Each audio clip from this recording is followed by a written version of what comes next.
Bénissons le Seigneur. Il nous faut passer par bien des épreuves pour entrer dans le royaume de Dieu.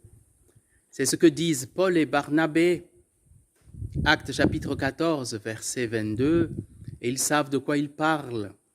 Eux qui ont été pourchassés, leur vie était en danger à Antioche de Pisidie, puis à Iconium, et là à Lystre. Des délégations de Juifs viennent et complotent pour que Paul et Barnabé soient tués. Paul est lapidé et laissé pour mort à l'extérieur de la ville. Sauf que, quand les disciples se réunissent autour de Paul et prient, le laissé pour mort se relève vivant et rentre dans la ville. Quelle persévérance! Paul et Barnabé vont faire chemin inverse.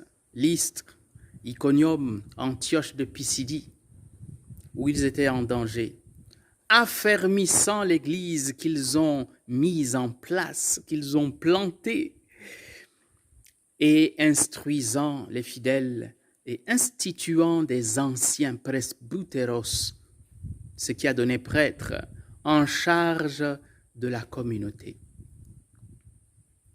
avant de retourner à Antioche de Syrie, où ils avaient été mis en mission par le Saint-Esprit.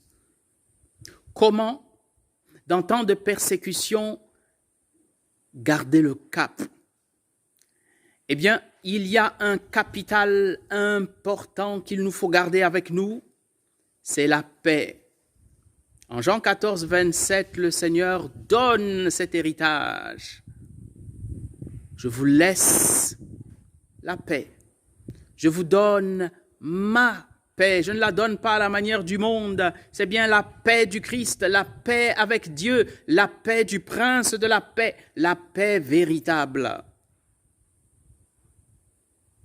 Alors, ceux qui l'ont, leur cœur n'a plus à se troubler. Même s'ils meurent, ils sont avec le Seigneur. Et que nous vivions ou que nous mourrons pour le Seigneur, nous vivons pour le Seigneur.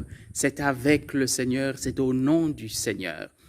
Et c'est grâce à cela que Paul et Barnabé et tous les fidèles qui suivent, qui marchent sur leurs pas à la suite du Christ, ils cheminent à la suite du Christ avec assurance, fermeté, constance, puissance, mais aussi douceur, calme, mais toujours d'une vérité tranchante, qui est là, tranchante comme un bistouri, non pas pour tuer, mais pour soigner, pour extraire le mal.